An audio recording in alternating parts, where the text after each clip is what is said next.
Hi, Phil. Welcome back. Sorry, my internet died for some reason. Of course it did. Of course. Do you want me to stop sharing, or do you want to share your PowerPoint? I can share mine. Sorry again. Okay.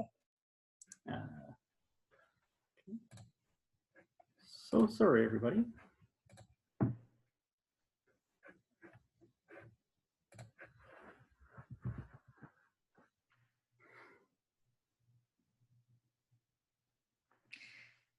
Okay, so we've gone through the agenda, and let me give you a little background on the next slide. When we first introduced our CIP was way back in 1997. The last update was in 2016. So what we had started the consultation was in 2015. It does take quite a long time, in terms of reviewing everything. So we do review our CIP every 5 years. So that's why 2020, we are focused on the revitalization of downtown Hamilton. But since then, it was expanded to include other commercial districts. There are 12 different incentive programs, and they focus on a lot of it, the commercial facade improvements, creation of residential units, retaining our heritage, redevelopment opportunities, and opportunities for attracting more office into the city. And so this last year was a busy year. We generated 149 applications. And so you can imagine it's quite busy because we're a fairly small team. You've probably dealt with Lisa and Carlo on a lot of the applications, and Phil handles the lead and erase programs. But that's governed under a different CIP. Next.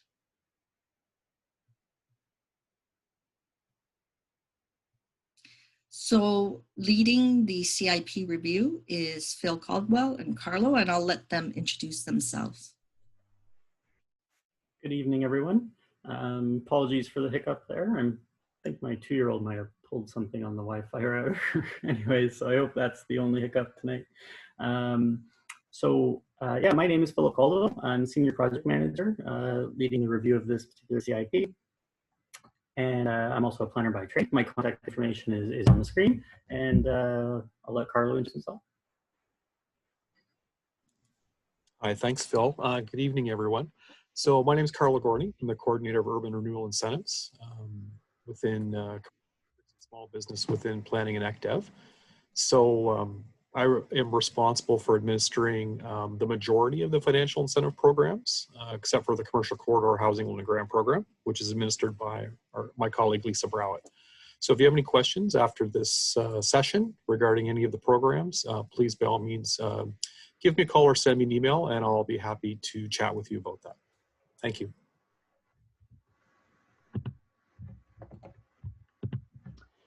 Great. So we're going to delve right into it. And what I wanted to do at the very beginning is to set the stage for everybody about by outlining exactly what our goal for the review is today. And it is a bit wordy, but bear with me, because I think it sums it up quite well for what we're trying to achieve. So essentially, we're trying to identify potential amendments which may be needed to ensure that incentive programs continue to be effective and are well positioned to attract investment by property owners, commercial tenants, and developers that will support the continued revitalization of Hamilton's commercial districts. And with that in mind, I want to highlight what is and is not within the scope of our review. So to start, here are some examples of things that are part of our review. We are looking at whether there's new programs that need to be created. We are looking at modifying the focus or intent of a program. We may also be looking at adding and or removing specific improvements, which we consider eligible costs, which could be the subject of a grant. We are also looking at whether there's desired increase or decrease the maximum potential grants that you could get under some programs. And then there's community improvement project areas. And I want to touch on that one just and expand on that one a little bit more. So community improvement project areas are essentially the geographic boundaries within which incentives are provided. I'll show you a slide a little later on that gets into shows the areas in a little more detail. But inevitably, as part of a review like this, we always get requests about expanding our boundaries to allow more properties to be included for our incentives. And I want to possibly temper some expectations about that right at the beginning, saying firstly that generally speaking, the successful revitalization of our commercial districts and corridors don't necessarily rest with a single property. And in that respect, requests to add a single property to areas to allow access to incentive programs can have a fairly high threshold to meet in terms of how that one site could make a significant difference towards the revitalization of an entire area. So that's something to bear in mind on that. Another thing to also bear in mind with our boundaries is that in many cases, the boundaries we have are actually piggybacking on boundaries that have been established outside of our CIP document. So for example, some boundaries align directly with a BIA boundary or are reflecting a boundary that has been established through planning policy or through zoning and have been justified accordingly through that mechanism. So in these cases, there are limited ability to justify adding or removing properties from the project area. Now, having said that, that doesn't mean that there can't be opportunities for suggestions being made. And this could include single properties. It could include entire commercial areas that just aren't part of our current programs right now, but that you may feel are in need of revitalization and further support. So we will hear that justification if that's something that you're interested in providing, and look at the data as part of any review of that. And finally, is that there could very well be scenarios where some of our programs or all the programs, there's just no changes. They're working perfectly fine, they're doing exactly what they need to do, and there really weren't any refinements that were needed. And then there's a few things that are not part of this review.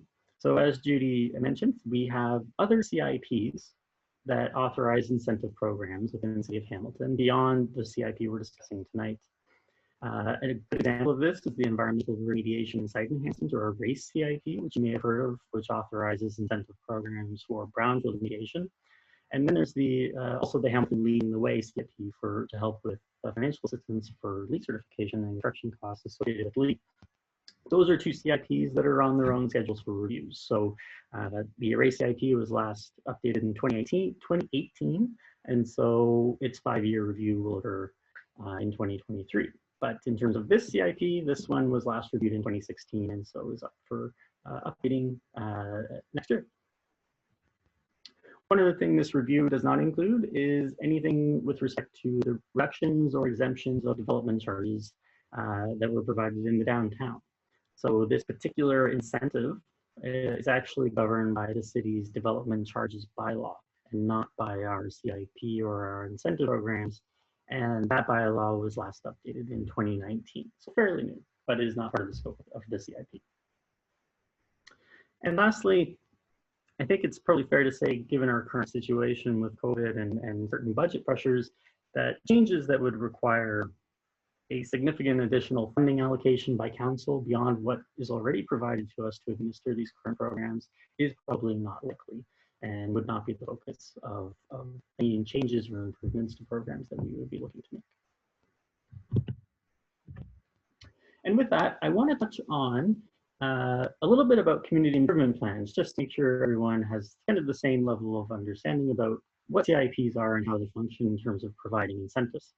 So in Ontario, a municipality can only offer financial incentives to a private landowner if that municipality has first created a community improvement plan. Without a community improvement plan, incentives to private landowners are actually considered bonusing and would be illegal under the municipal act that the city is governed under.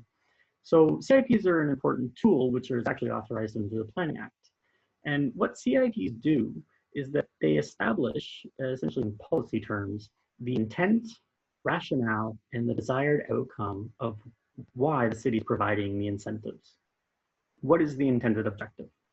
And then there's also a very key element of this is outlining how the intent or those outcomes will align with municipal as well as provincial policies. So documents such as a place to grow and provincial policy statements, as well as the city's own Urban Hamilton official plan, for example, would all be called on and referenced in terms of meeting the objectives of those plans and ensuring the incentives meet those objectives. And I already mentioned that community improvement, talked about community improvement project areas. Plans, CIPs also establish those specific geographic boundaries, and they're done through an accompanying CIP bylaw that is also approved by council. And then for each program that is established under a CIP, the program needs to identify for itself its very purpose. So there might be a broader purpose for the entire CIP as a whole, such as revitalizing commercial districts, but each program may have its own specific niche purpose that it's trying to achieve. So for example, a program might be focused on commercial property improvement, like facade improvements. And then just also good to know that as the CIP is a document that is governed under the Ontario Planning Act, consideration of a CIP is done by our council and is actually a statutory public meeting under the Planning Act.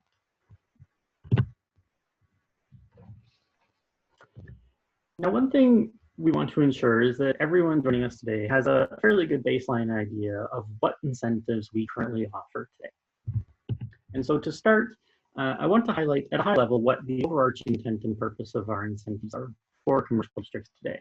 And that is to encourage investment through improvements to existing buildings, as well as facilitate new development opportunities that together will support the revitalization of specific commercial districts and the achievement of long-term goals and priorities for those areas. In terms of the areas, there's a broad set of areas that our current commercial district incentives apply to. Downtown Hamilton, of course. We also have the community downtowns of the former municipalities. So we have Ancaster Village Core, the Binbrook Village Core, the Dundas Downtown, Stony Creek Downtown, as well as Waterdown Downtown. In addition to those, we have all 13 DIA areas as eligible areas, as well as a variety of other commercial corridors that are throughout the city. We also have the Mount Hope and Airport Gateway area, which is centered around the intersection of Airport Road and Upper James Street. And then our current CIP also has programs regarding heritage and which apply to designated heritage properties. I'll just mention here that one of the changes we're possibly looking at is removing the heritage programs from the scope of the CIP. That wouldn't impact those programs. We simply have dedicating measures for allowing those programs to be authorized under council. So we won't be discussing the heritage programs specifically tonight, but if you have any questions on those specifically, we'd be happy to have those as well. And here is a map where you can see the specific areas and boundaries of our commercial districts that are defined as being community improvement project areas and where our incentives can be provided. You'll see that the downtown area not only includes the urban growth center, but also a fair amount of the surrounding area, which influences the success of the downtown proper. And this area also includes 3 BIA areas as well. Not shown on the map, but highlighted in the bottom right corner are also the various commercial corridors, which are also identified as project areas for various incentives. And now I'm going to hand it over to Carlo, who will walk us through some more specifics on the programs. Okay, thanks, Phil. Again, good evening, everyone. What I'm going to do now is offer a high level or some high level explanations of the various programs that are out, the titles are all in front of you there. They are grouped by type with a different color put to each of them, just to group them and maybe make them a little easier to understand for everyone. So next slide, please. So the city does offer 2 tax increment grant programs. As you can see there, there's the Hamilton Tax Increment Grant Program and the Barton Kenworth Tax Increment Grant Program. As outlined on the slide, they are both to be an economic catalyst for developing, redeveloping, or renovating both residential and commercial lands and buildings in the city. The grant that is awarded after being approved by council is based on the increase in municipal taxes. I'll go through that in a minute. When it comes to the Hamilton Tax Increment Grant Program, it does apply in downtown Hamilton, the various community downtowns, Mount Hope Airport Gateway, and within our 13 business improvement areas.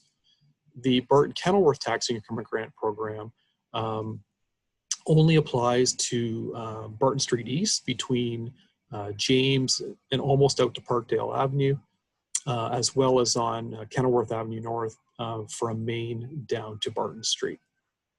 So the way that the programs work, I'll start with the Hamilton Tax Increment Grant Program.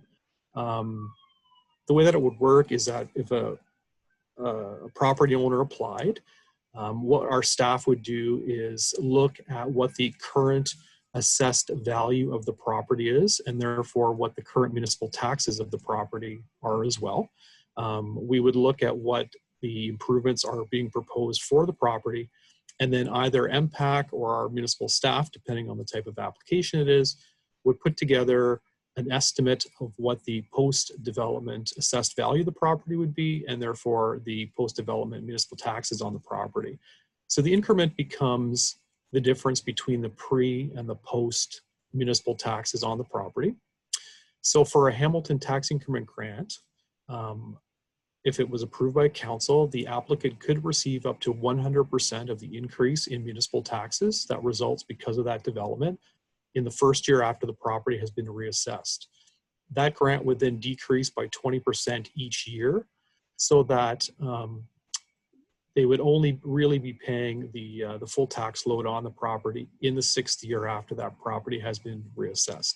Now, what's also important to remember is that prior to receiving the grant each year, the applicant would have to make sure that their taxes are current each year. When it comes to the Barton Kenilworth Tax Increment Grant Program, same principles apply, other than it is a 9-year program, so that a successful applicant would be eligible to receive up to 100% of the increase in their municipal taxes for the first 5 years after the property's been reassessed, and then it would decrease each year for the next 4 years by 20% each year. So in that case, they would not be paying the entire tax bill until the 10th year after the property has been reassessed. Next slide, please. So these are our various property improvement grant programs. And so depending on where an eligible property is, it would determine which program would be used. So beginning with the BIA Commercial Property Improvement Grant Program, this program is only offered within our business improvement areas. So it is a matching grant program. If the grant would largely be determined by the front footage of the property. So for those properties that have 25 feet or less of front footage, the maximum grant would be $10,000 or $12,500 if it's a corner property. What are eligible items under this program? Largely restricted to the front facade of the building unless it is a corner. It can be used for pretty much anything that improves the front facade or the look of the building. So windows, doors, signage, cleaning up the brickwork. It can even be used for security cameras as well. And then it can also be used for a limited number of improvements to interior spaces as outlined on the slide there. Largely for the creation of barrier-free spaces within that property. And I should also mention too that it can also be used up to a certain amount for kitchen exhaust systems as well. For those properties within a BIA that have a frontage greater than 25 feet, the grant is calculated on a basis of $400 per linear front foot, up to a maximum of $20,000 or $25,000 if it is a corner property. When it comes to the Commercial Property Improvement Grant Program, it's essentially the same, except it's not as lucrative in the sense that the maximum grant is $10,000. Matching grant is $10,000, $12,500 if it is a corner property. Now, when it comes to the Barton Kenilworth Commercial Corridor Building Improvement Grant Program, it's actually quite lucrative. It's a matching grant up to a maximum of $50,000. And where it differs, besides the amount, is not only can it be used on the front facade of the building, it can be used basically on the entire exterior of the building, including the roof, which actually has been used on a number of occasions because it can be quite expensive. And then it can also be used for improvements to the interior of the property as well. So it's really up to the property owner, should they apply, how they would like to use that particular grant. Okay, next slide, please. So we do have 2 interest-free residential loan programs, and you can see what the purpose of those programs there are. It's really to provide financial assistance for the creation of new residential units. So whether it's converting existing commercial space into residential, renovations to existing residential, or the construction of units, these programs could be considered for application. So as far as the commercial corridor housing loan and grant program is concerned, it is a 5-year interest-free loan program up to a maximum of $20,000 per unit to a maximum of $600,000. At least 50% of that loan has to be spent interior to the unit. And there is a $5,000 grant portion as well, which can be used for various professional fees that are used over the course of that development. So things such as engineering fees, architectural fees, planning fees, legal fees, things of that nature. There is that $5,000 grant that can be accessed. The Downtown and Barton Kenworth Multi-Residential Property Investment Program, again, 5-year interest-free loan program. The maximum loan is 25% of the cost to construct budget, up to a maximum of $4 million per project. If there was a particular developer that had more than one loan under this program, it would be capped at a maximum of $10 million. And that loan can be used for both condominium projects as well as for purpose-built rental as well. Okay, next slide, please. The Office Tenancy Assistance Program, it is the program within our portfolio that can be used for new office space within the city. So as with the other programs, it is a 0% loan to either the building owners or the tenants for leasehold improvements. Now, if it is for a tenant coming from outside of Hamilton into the city, they have to be creating or leasing a minimum of 1,000 square feet of office space. If it's a tenant within the city of Hamilton, they have to be increasing their usable office space by at least 1,000 square feet as well. The loan is based on the floor area and the term of the lease to a maximum of $450,000.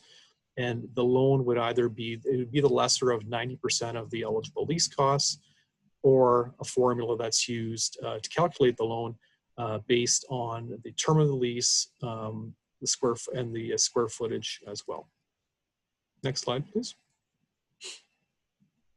And then the last program I'm going to speak about is the Barton Kenworth Planning and Building Fee Rebate Program.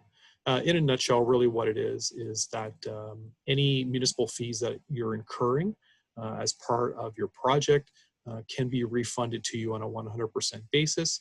And there are some examples of those various fees listed there.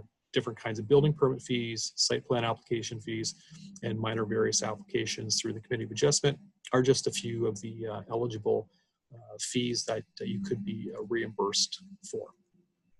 Okay, so thank you very much. I'll turn it back to Phil. Thank you, Carla.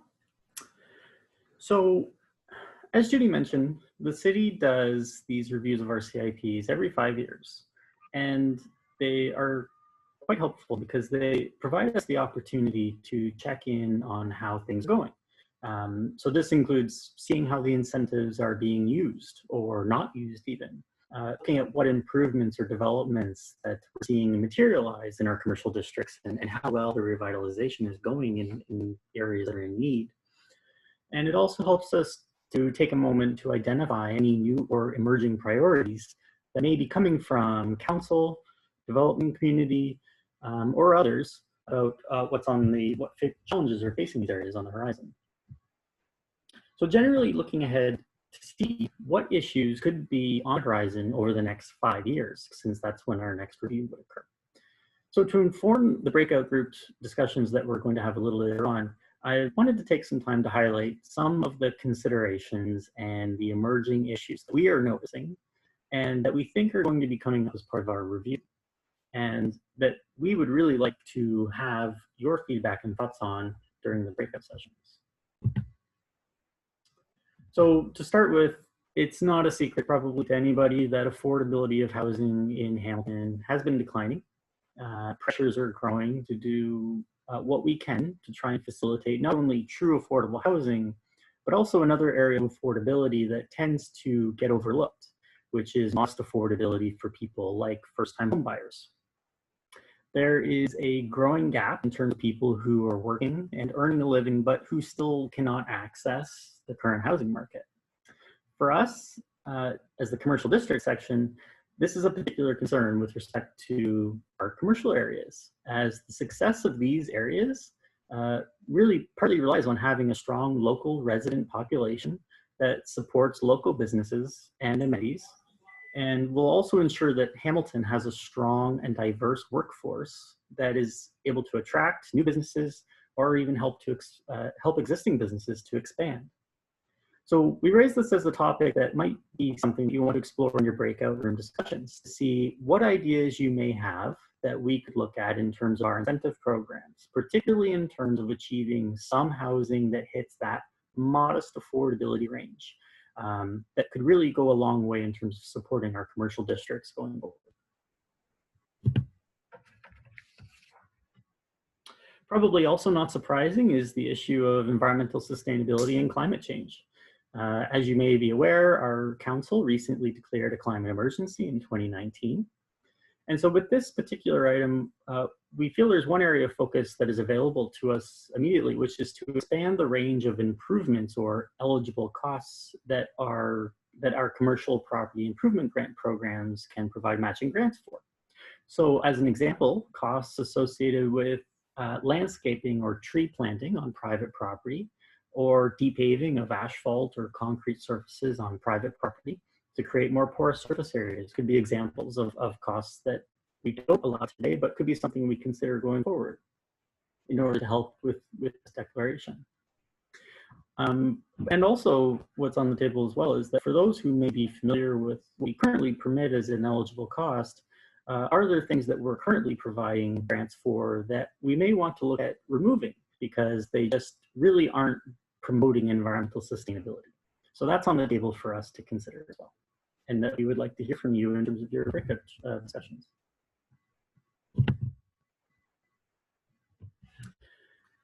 And I don't think this one's a secret to anybody as well, is that's the changing face of retail in Canada and beyond. So even before COVID, there was a disruption occurring in the sector as far as brick and mortar retail stores with the shift to e-commerce and online shopping.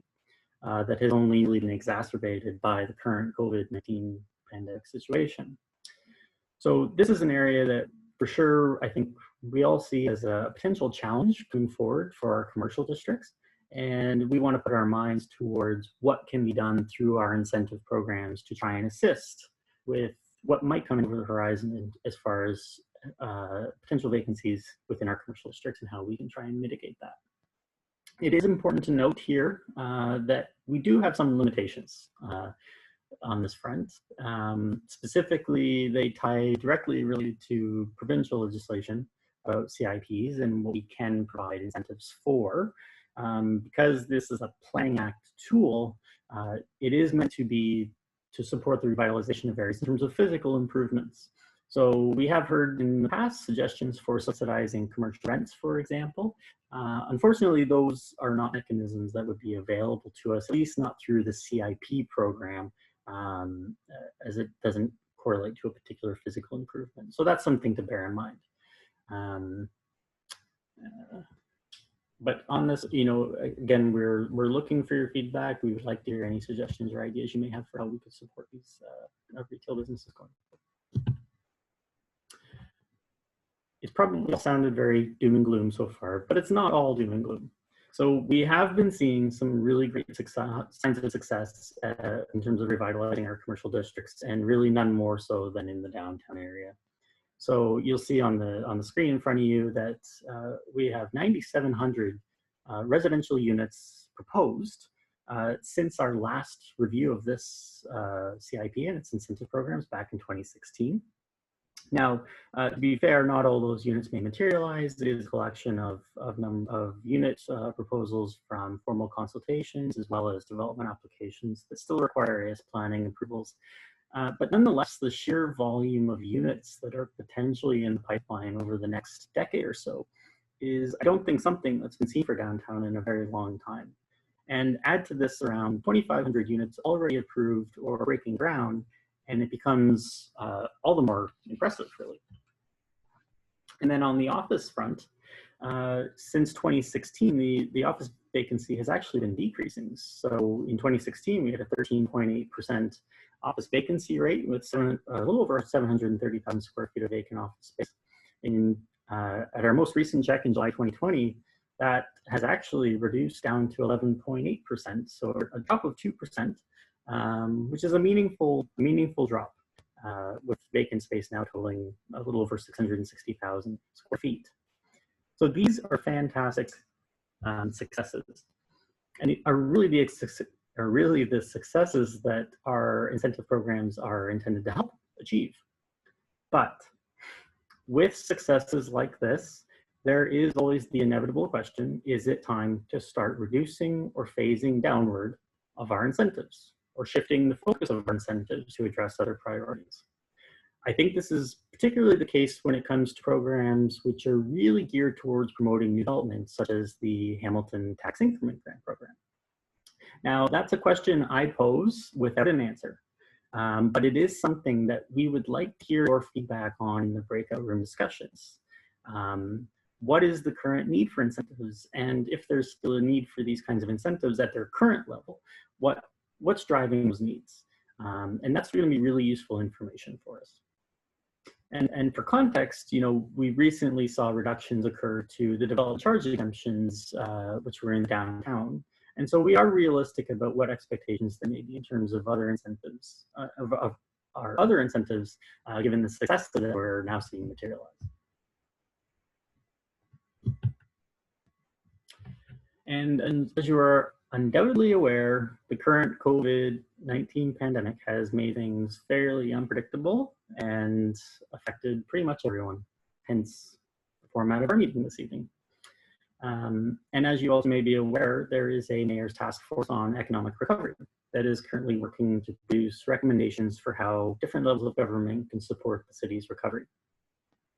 So we, like many people, are waiting to see what recommendations come out of that task force, and assessing if there's anything that may come out of that that would impact our review and may provide direction for us in terms of other programs or incentive changes that we might be looking at. But in terms of your feedback today, we know that COVID and the recovery that will be coming from this are going to be top of mind for many people. So as I mentioned, our CIPs are intended to have programs that are intended to provide support over a 5-year period. But that doesn't mean that there couldn't be opportunities for temporary or short-term additions to programs that could help through the recovery. So feedback and ideas on that are welcome today as well in breakout sessions, just bearing in mind, of course, some of the limitations I already outlined.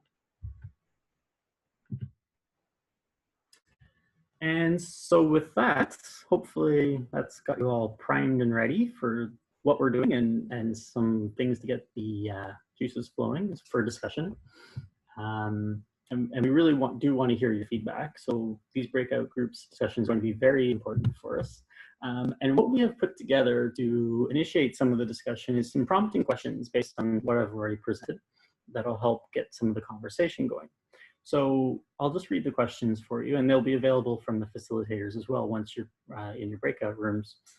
But the first question: what do you believe are or will be the biggest impediments to the revitalization of Hamilton's commercial districts over the next 5 years? The second question: are there items or priorities that programs don't currently address, but that you believe should in order to further the revitalization of our commercial districts? And this could include priorities that I've already mentioned. It could be priorities that I haven't mentioned. It's entirely up to you and how you feel is the best response to that question. Third question: has the need for specific incentive programs to support revitalization in specific commercial districts changed since 2016?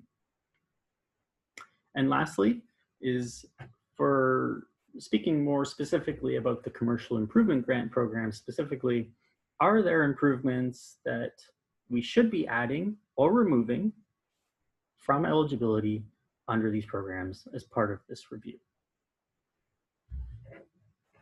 So the facilitators will have these questions handy in each of your breakout rooms. And I'm going to start directing people to the room shortly. You will receive a prompt to enter the room. And once in the room, you will recognize the staff person who is facilitating the discussion by their background screen, which is going to be same as mine. And I think the plan is we'll provide about 30 minutes for that discussion to occur with your facilitator. And we'll see how things are going with the rooms, if that's too long or too short. We'll adjust as needed. And as was mentioned, after we're done, we will reconvene. I'll bring everyone back into the main room, and we will do a bit of a report back from the discussions that occurred in each of the rooms. And after that, we will have a few last slides to close out the meeting. So I am going to now invite you all, and I'm talking slowly as I do this, to put everyone in a room.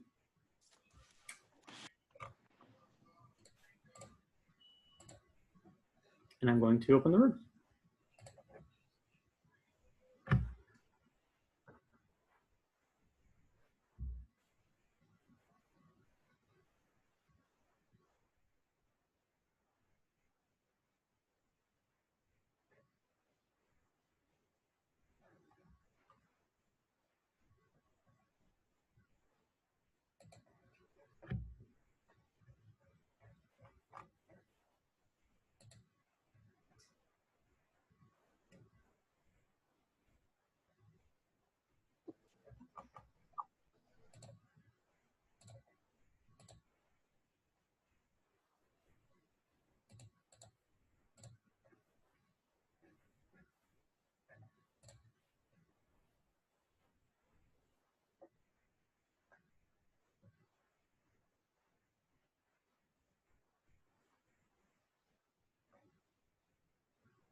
You are my girl. Okay. Thank you, everybody. I hope I popped around the rooms. It sounded like it was a fantastic discussion occurring in all the rooms. So maybe if we could, I think it would be really beneficial for everyone if we could just do a quick report back from someone in each of the rooms. I'll look to the facilitators to begin with, but if there was anyone in the room who really wanted to speak and summarize the things that were discussed, it would be fine. I can't remember what the room numbers were either, so I'm just going to go Julia. Before I give my summary, every facilitator, Phil, not you, on the upper left-hand corner of your screen, you are still recording. So you just want to hit the stop beside your recording. Phil is recording the main session. So some excellent conversation in our room, and I want to thank the participants, Susan, Tracy, Chris, and Dylan. Some interesting themes, and we talked the full time, and we rushed at the end. But some interesting themes with respect to environmental incentives and animation of the public realm space with respect to property improvement grants. Some common trends were sustainable audiences for some of these small business districts in terms of incentives for housing, affordable housing, looking at tax increment grants and property tax deferrals potentially as well, you know, really looking at the opportunities to develop and find more sustainable and revenue generating sources for surface lots. So some interesting ideas came out with respect to the development of surface lots, providing underground parking, mixed use spaces, and some interesting ideas on the process and potentially how to speed up development and the approval of the grant. So I do need to sort of digest this. It's very high level, some of the themes we discussed, but again, thank you to Susan, Tracy, Chris, and Dylan for the conversation. And I wrote as fast as I could, but I'm really glad we recorded that session. So thank you guys for your participation. Thanks, Julia. And yeah, we'll just do high level recaps now, and we'll one thing I just wanted to commit to as well is that you know, fingers crossed, we're recording for the purposes of being able to post the presentation for more people to also be able to learn about what we presented today. And I'm also going to commit to putting up a summary document that will in more detail summarize everything that was kind of brought up as far as the themes and takeaways. So we'll work on that after the fact, but and you'll be able to find that on the Engage Hamilton project page, which I'll talk about in a few slides. Maybe we could go to Carol now. Good evening, everyone. A quick thank you, Julia, for kicking this off. So I'd like to thank Rachel, Jennifer, Susie, and Alex for their our great breakout session. So a couple of high-level themes for number one. What do you believe are the biggest impediments? Certainly, the group talked about Hamilton today, which includes increased rents, the G word being gentrified out, assessments going up. Rents and taxation. So that certainly is something that at every, especially for tenants, something that they're dealing with. And COVID, the situation today in terms of, you know, how do we find a way, not knowing what the world will look like in a year or two, but in the short term, how do we address the lack of foot traffic? Again, is there, again, not knowing what type of incentive, but keep that in mind. You know, we still have, in this moment right now, we have to recognize that a lot of our local vendors do not have that foot traffic.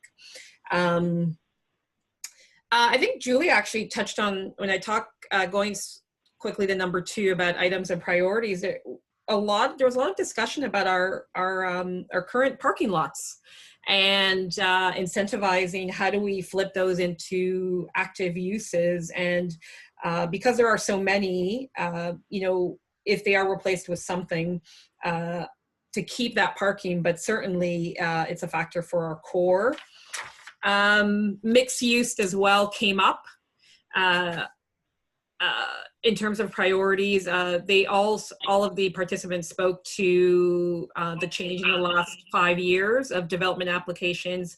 We know that around the corner there's going to be a lot more residents in our core, but again, keeping the priorities, increasing the diversity of uses, which includes the parking and others, and certainly housing and office crept into the discussion as well. One of the things, again, high level, that the group did talk about was the delays in development, specifically building permits, et cetera, that are a factor for many, especially some of the smaller businesses they start to invest in our core, that is something that they do have to work with. And just to wrap up, 3 and 4 has a need for specific change. There was a lot of positive comments from the group that we have I think I'm quoting, a solid group, and really it's just tweaking. And some of the areas that all of the group were environmental, a lot of ideas around climate change, landscaping. Is there a way, we know that we're in a climate emergency, how do we start to rejig them to reflect that? A lot of ideas around continue with murals and art and creativity and enhance the public realm. And one of the last points, affordability as well. Is there a way for a city, our mid-sized community, to think about, because we're attracting so many of university students that want to stay here, is there a way that an incentive that can speak to affordable housing and still keep them here? So those are just a couple of the great ideas. And one of the last points, office. I didn't want to lose that one, because I know we talked a lot about the programs and application, how to tweak some of the application processes. But one of the pieces is, let's not forget about office. There's a lot of talk about, will people return to work? A lot of workers aren't there to go to the great restaurants that we have in our city. So are there ways, a couple of the ones that were talked about, safety measures, HVAC, touchless, anything that can incentivize once the world reopens to make sure that office stays where it is and continues to grow. So there's my summary. If I've missed anything to my group, I'm sure they'll share their comments as well. So thank you again. Thank you, Carol. That's great. How about we go to Lisa? Hello. Okay, I'm still on. I didn't know if I was muted or not. So that's very interesting, all those comments that have been made so far. And I certainly thank those in our group too, Carl and Lee and Lisa and Fabian, with regard to the comments that they've made. It was a very lively discussion, a number of impediments. Some of those things have already been mentioned, like about approval processes through the city, being able to look at those and make sure that those progress in a timely fashion. But many of the social issues were being put forward as being challenges and impediments for revitalization.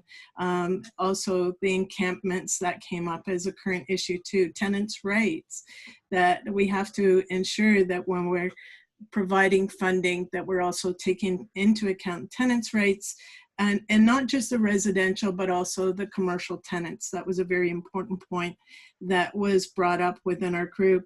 COVID, of course, is a challenge that they saw as being not just an immediate challenge, but also will be a challenge to us going forward for a while.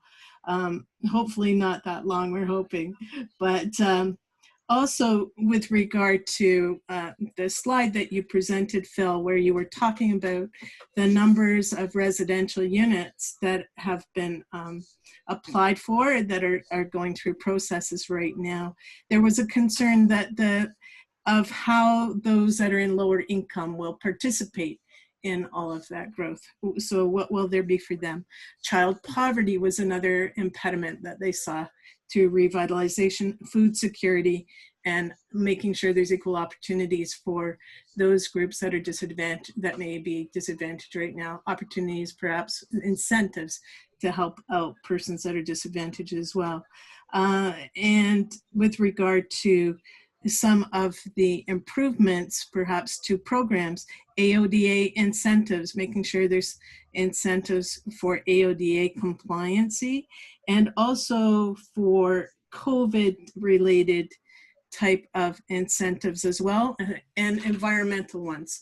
So there was a comment too that in some cases, recycled items, could they be used within our programs in order for improvements? Could people look to other green type of units or items as well within the programs?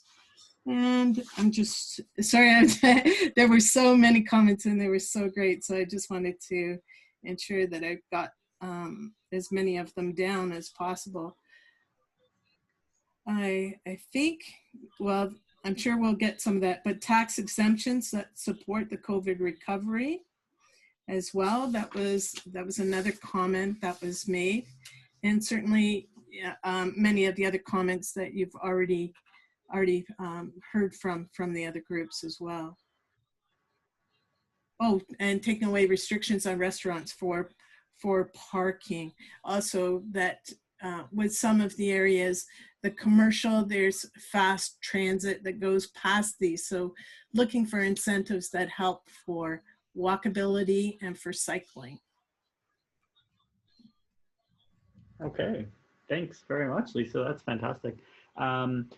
Just touching on the affordability housing aspect, I did want to just touch on, because I did see there was a question as well that came up while I was giving the presentation, I think from Carl, about how the affordability aspect of these new units that are coming in. And I just wanted to mention that we did, the reason why it came up or was presented in our presentation as part of our review is that we already have had a little bit of experience of where council's head is at with this particular matter, just because we were on the receiving end of a motion from council last year asking us to look at our incentive programs to ensure that they weren't actually being utilized to force tenants out of their spaces and that we weren't paying for essentially the renovation and removing of existing tenants in some of our areas like Barton and along King Street. So there was a report that we took back to council. We made some adjustments to our programs. We were happy to say that the programs weren't, we didn't have any information or evidence indicating that our programs had been used to evict tenants, but as a safeguard measure, we did implement some changes that we're still doing. But that did provide us a bit of an insight into where council's head is at these days. And so that's why we brought it up in the presentation. So I just wanted to touch on that. And if there is any more questions about the report we took forward or any of the measures that we have in place, please, by all means, it's quite detailed, the report. I can point you to it. And I'd be happy to have a conversation. Absolutely happy to engage about it. Great, that's fantastic. And you can reach out to me. I'm happy to provide more information on those changes that we made. And now we'll go to Carlos. If I could just add there too, solar panels. Solar panels was another one that came up, and they'd like to also see bonus points if persons use Hamilton contractors with some of these incentives that are being offered by the city of Hamilton. Great. Thank you, Lisa. Carlo. Yeah, sure. Okay. So in terms of the impediments that were asked about, one thing that came up is that we do need more, we need even more density in both our downtown and commercial corridors. That in and of itself is seen as a good thing, but it's also really needed to help support both the existing local businesses and also to help with attracting new commercial tenants as well. The point was made that it is very difficult to make commercial work in the current climate, and I believe that would even be pre-COVID as well. There's a lot of retail in the city, and without more people to help support not just who's already here, but who, builders and developers, current property owners are trying to attract. It is very important to have those people there. As far as priorities that aren't addressed, interesting enough, accessibility came up in our discussion as well. The point was made how expensive it is to bring greater accessibility to buildings. And I just thought of it now, but especially older buildings,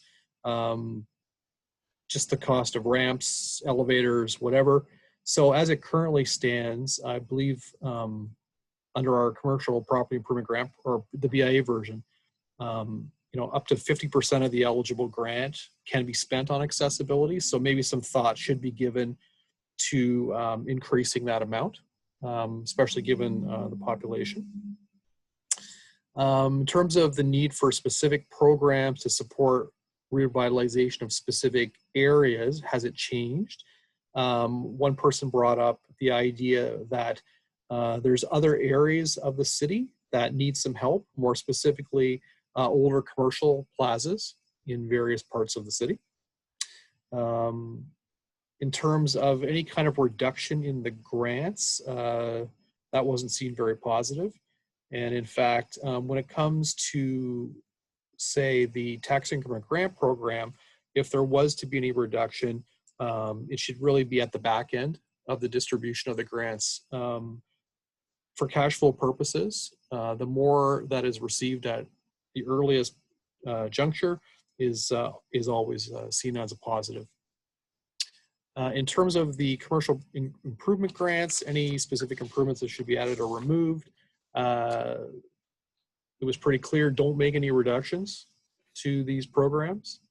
And it was also pointed out of thinking of possibly looking at increasing the maximum amounts that could be available.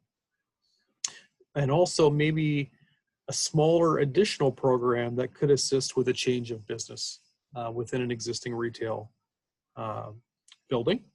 And then lastly, more thought should be given to making funding more available for street improvements on private property. So, the whole idea around depaving, I guess tree planting could be an eligible expense, but really, anything to green the property on the private portion. So thanks to Michelle, Jared, Carrie, and Nicholas for your assistance. Thank you, Carlo. And I think our last room is Judy. Yes, and I'm proud to say that they chose another facilitator to give you the answer. He was volunteered by another member. So Jason Cassis will be speaking on our behalf. Thanks, Judy. Reluctantly volunteered. Okay, so our group was interesting. We had some developers and entrepreneurs in the group. It was an interesting balance. In terms of point number one, what are the challenges to the commercial districts? I think the challenges we talked about are some of the issues that we're facing now, which are it's very difficult to obtain financing to do tenant fit up.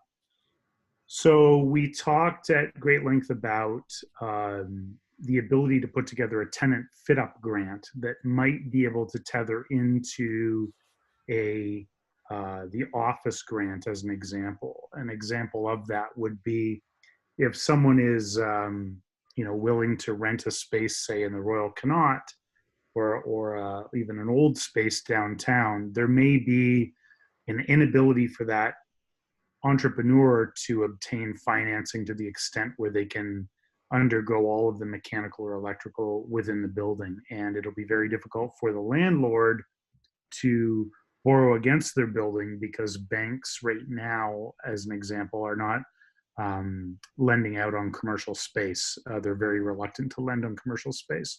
So it would be great if the city could come in and help bridge a program. The program, we didn't get into the details of it, but I think that, this is going to be a meaningful issue in the next 12 to 18 months. So the quicker we can get a program put together, the better. It will help both the building owners and the entrepreneurs that want to occupy them.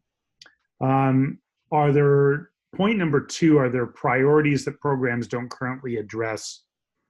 We talked about MIP a little bit. They're building 2.8 million square feet of buildings and various things over the next decade. And, perhaps that becomes a new incentive area or incentive program, because it's not just about McMaster Innovation Park, who are going to be building a bunch of buildings. It's about all the people who are going to fit up space there, from, some small startup lab coming from Toronto, or some restaurateur that's going to feed the people who are opening the lab. So I think MIP really needs a second look, in my opinion, in terms of, from the city's perspective, in terms of incentive programs, whether that be on the development side or the fit up side. I think that's important. Or we thought that would be an important thing to consider. In terms of, we talked about transit. We think it's very important to have multimodal transit that supports these incentive areas. We felt that there was not a great deal of like, why would you create all of this economic activity if you can't get people to and from these areas? So we think it's important for whether that be bike share, whether that be scooters, whatever that may be, perhaps the incentive programs can stretch beyond the traditional brick and mortar. Moving on to affordable housing, discussing, the point of having a restaurant or having a retail shoe shop or a really cool gift shop. If you can't afford to live in the city in the core, what is the point of working in the core? So we determined that new buildings are very expensive to create programs for. So, perhaps we could create basement apartments and or laneway apartments, and much less money than, say, Hamilton Housing would cost to build one, say at $250,000. Maybe you can lend a homeowner $25,000 against their taxes over a decade to have an apartment in their basement that's geared to income, as an example, or a laneway house. So we talked about that, and we think that Judy pointed out that those programs are beginning to exist and are being worked on now. And we also talked about, well, maybe we should step up the marketing on those programs so that people actually take advantage of these incentives, because 100 units at $25,000 is better than Hamilton Housing doing 100 units at $250,000, not to mention the money stays in the economy. We talked about the city not keeping up with the cost of inflation on construction.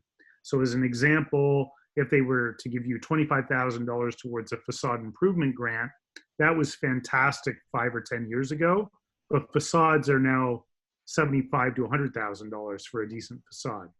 So those facade improvement grants, although they're fantastic, we all agree with that, they need to be indexed to inflation, to construction inflation. Sustainability grants, we talked about, we could further explore based on, say, LEED programs and tethering the LEED programs to incentivize builders and or homeowners to make a more environmentally conscious choice when they're about to renovate and or construct. And that was basically the long and short of the dialogue. And thank you very much, everyone. I really appreciate the city putting this together. That's fantastic. Thank you so much. And on that affordable housing piece, it's interesting to hear the laneways and basement apartments. And just for information, there is a new CIP that was created last year called the Housing for Hamilton CIP, which is specifically for housing initiatives. It doesn't have much in it at the moment, but it may be an avenue that is explored going forward for future programs from various departments. So we'll see how that goes. But that's great feedback. Thank you, everybody. Genuinely, very much appreciated. We weren't sure how well the breakout rooms would work, but it all seems to have gone off fairly well. With that, I wanted to just close off the meeting on a couple slides very quickly, just as we're closing into 8 o'clock here. Project timeline.